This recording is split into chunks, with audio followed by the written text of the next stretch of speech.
Good afternoon from the Iowa State Capitol. It's Wednesday, and supposedly the second to the last week of the legislative session, and we have some good news to report. Today, the Senate Ways and Means Committee approved House File 546, which is the bill that extends the state penny for school infrastructure through the end of 2050. This has been a top priority of ours for a very long time, and this movement really puts us on a path toward finally seeing this come to fruition.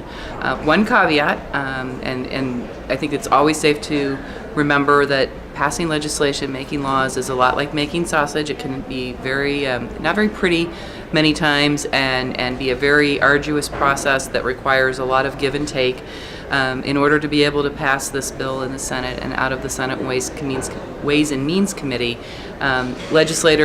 Republican legislators increase the amount of money that'll be transferred from the SAVE revenue to direct property tax relief.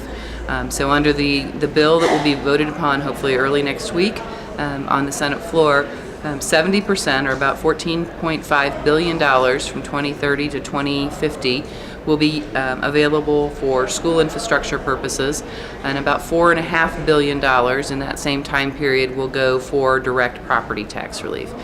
While obviously we're disappointed that it took this kind of agreement to be able to move the bill forward, we really feel that the original purpose and intent of the state penny was for school infrastructure.